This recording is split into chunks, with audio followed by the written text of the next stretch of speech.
qu'avec toute cette actualité, on oublie la fracture actuelle qu'il y a au sein de l'Union européenne avec les pays de l'Est. Et je pense que là aussi, avec la parade du 9 mai, on a eu un petit rappel important, c'est-à-dire un seul dirigeant européen qui est allé donc en Russie, le chef d'État slovaque. Fico. Condamné d'ailleurs, oui, condamné par les autres dirigeants européens. N'oublions pas la posture de la Hongrie, la proximité de Meloni, que Sylvain Ferreira considère comme un agent américain, mais en tout cas, c'est la proximité avec les États-Unis et non la Commission européenne. Donc, il y a quand même énormément de tumulte en cours. Donc, une question simple, en tout cas, François, parce que l'actualité a été importante. Il y a eu le sommet de Kiev, tentative d'imposition, un ultimatum envoyé à Vladimir Poutine. On rigole, c'est-à-dire un cessez-le-feu inconditionnel de 30 jours sous menace de sanctions massives, François, attention. Et on a donc Vladimir Poutine qui a dit non merci, par contre, on peut rétablir les échanges directs avec l'Ukraine ce jeudi en Turquie. Donc, deux questions, François, par rapport à ça. La première qui est importante à ne pas oublier, c'est est-ce que l'Ukraine peut légalement, n'oublions pas que je crois qu'il y a une inscription dans la Constitution qui devrait normalement interdire les échanges directs. Et la deuxième, c'est où peuvent aller ces discussions-là si elles ont lieu directement entre Zelensky et Poutine en Turquie. Voilà. D'accord. Alors, première chose, d'abord, remarque préalable, cette visite des hommes d'État européens pour tenter qu'ils soient des hommes et qu'il y ait un État, comme disait le général de Gaulle, elle est totalement indécente. Elle est totalement indécente parce qu'elle vise à essayer de masquer en fait les cérémonies du 9 mai en Russie. Les cérémonies du 9 mai, elles sont pas là pour faire leur premier rôle n'est pas de faire de la gonflette à Monsieur Poutine. Leur premier rôle, c'est rappeler le sacrifice effroyable de 25 millions de personnes russes pour nous sauver. Donc, la moindre des choses, je pense qu'il eût été juste que les dirigeants aillent à Moscou, rien que pour ça, en disant on empêche la hache de guerre pendant 24 heures, on est là et on vient vous soutenir et on vient vous dire merci. Ça avait de la gueule. Ça, c'était gaulien d'y aller.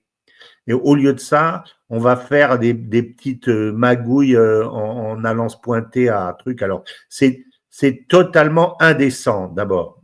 J'ai trouvé que c'était horrible. En plus, c'est parfaitement imbécile parce que la mesure principale, c'est de monter un tribunal pour juger M. Poutine une fois qu'il sera plus à la tête de l'État pour crimes de guerre et crimes de l'humanité. Mais le monde entier va leur dire, mes chers amis, qu'est-ce que vous faites avec Netanyahou? Enfin, quand tu es un homme politique, tu mesures les conséquences de tes actes.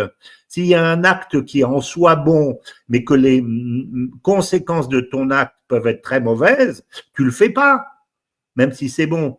Tu projettes.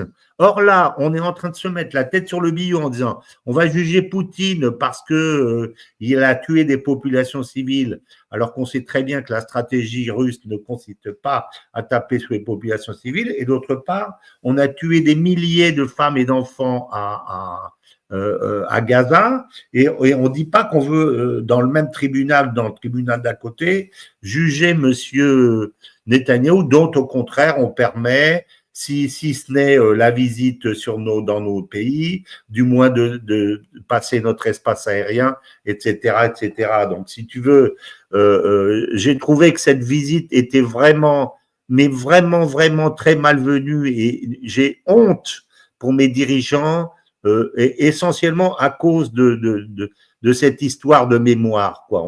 On a complètement oublié. Donc voilà. Ça, c'était, si tu veux, le substrat.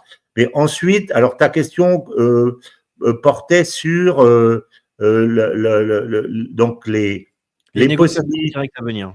Comment? Les négociations directes à venir. Les négociations directes. Bon, est-ce alors. possible? N'oublions pas que dans la Constitution ukrainienne, normalement, il y a une interdiction Oui. de pouvoir négocier directement. Ben oui, il y a non seulement ça, mais il y avait surtout le fait que Zelensky, depuis des lustres, dit qu'il ne veut pas parler directement aux Russes. Donc, quand on dit, regardez, Poutine, ça y est, il est en train de craquer, il est en train, en fait, c'est pas Poutine qui est en train de craquer. L'innovation, il est par le fait que Zelensky, depuis le début de la guerre, dit qu'il veut pas parler aux Russes, alors que les Russes ont toujours dit qu'ils étaient prêts à discuter à tout moment. Ils étaient sur le rouleau compresseur, mais ils étaient toujours prêts à discuter. Donc, c'est celui qui est au pied du mur en réalité, derrière la posture comme quoi on dit que c'est les Russes qui acceptent, en fait, c'est Zelensky qui accepte pour la première fois de parler en direct. Et ça, c'est pas parce que Poutine lui a demandé de le faire, c'est parce que Trump, en fait, derrière le fait qu'on dit que Trump est avec les Européens, ça c'est le montage que font les Européens pour dire Trump est avec nous. En fait, Trump, il a appelé Zelensky, il lui a dit maintenant, mon gars, t'y vas. Tu règles ton problème, t'arrêtes de faire joujou, t'y vas. Alors, ça, c'est le premier point. Donc, il va y avoir déjà une négociation directe. Et celui qui va être au pied du mur, c'est Zelensky. Parce que la position de Zelensky depuis le début, c'est je suis d'accord pour discuter absolument de tout sur le principe, sauf que, un, je veux pas parler directement avec les Russes parce qu'ils sentent trop mauvais, et deux, l'intégrité territoriale, pour moi, c'est sacré. Je veux même pas discuter si on touche à quoi que ce soit, y compris la Crimée. Alors, quand tu es en train de te faire enfoncer complètement dans ton pays, que tu as des milliers de désertions tous les jours, etc., le principe de l'unité territoriale, tu laisses tomber ça. Donc, ce qui va être intéressant, c'est de voir ce qui va se passer à Istanbul à partir de la semaine prochaine.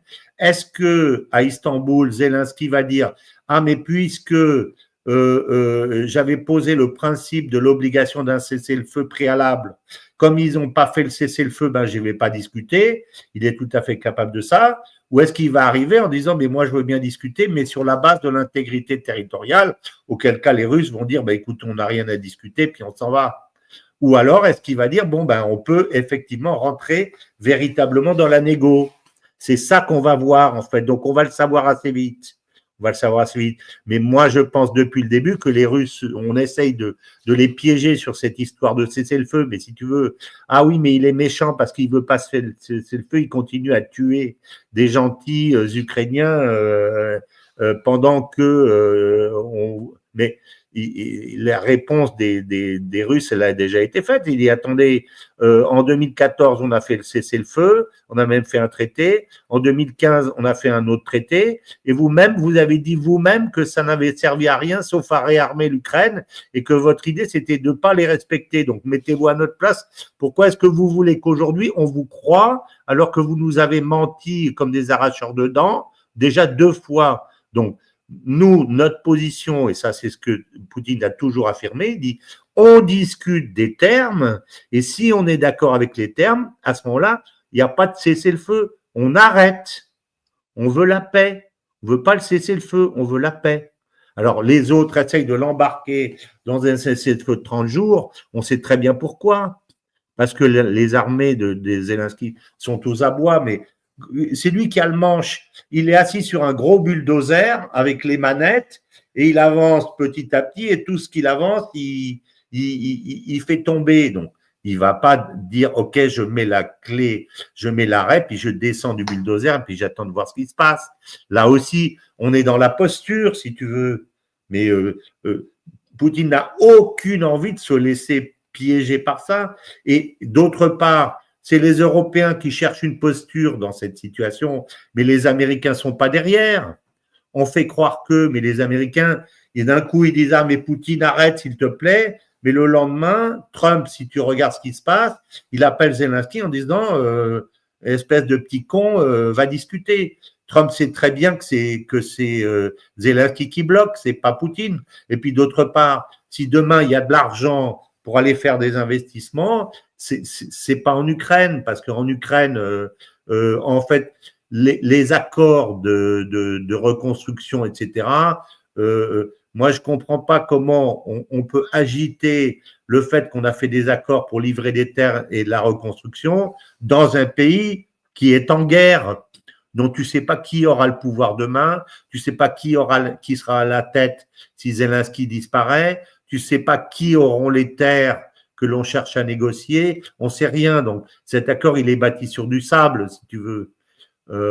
C'est parce que Trump avait besoin ou envie de donner à croûter à ses derrière à ses à ses oligarques en fait derrière. Mais si demain à Dieu ne plaise Zelensky s'en va et que c'est un autre, c'est Klitschko qui est à la tête par exemple, Klitschko dira peut-être bon ben cet accord qui a été signé par mon prédécesseur, qui en plus n'était pas président de la République, et il est nu et les non avenu, et moi je veux faire un nouvel accord qui soit ci ou qui soit ça, sur les terres qui me reviennent, le reste étant entre les mains des Russes. Donc cet accord pour moi n'a pas véritablement d'importance, pour dire les choses. Il n'a pas véritablement d'importance. Les injonctions européennes, à mon avis, n'ont pas tellement d'importance. Ce qui est important, c'est d'une part la poursuite des discussions dont aujourd'hui on ne parle pas entre les Russes et les Américains, parce qu'ils ne parlent pas que de l'Ukraine, mais ils se repartagent le monde. En particulier, qu'est-ce qu'on fait de l'Europe?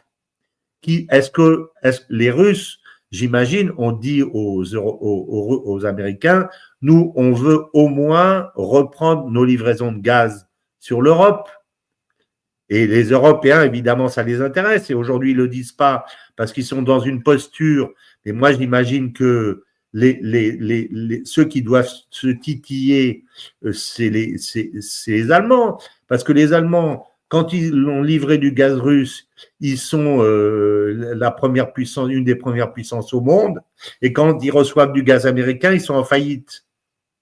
Donc, eux, ils veulent y aller, évidemment. Alors, Merz, lui, il joue la carte anti-russe, mais il est totalement en dehors du sens de l'histoire.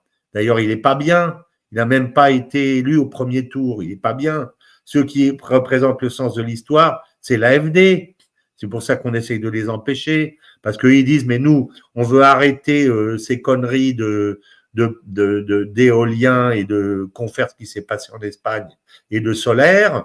On veut du gaz et on veut du gaz russe moins cher, beaucoup moins cher que le gaz américain. C'est ça l'avenir. Et cette position va finir par prévaloir, forcément.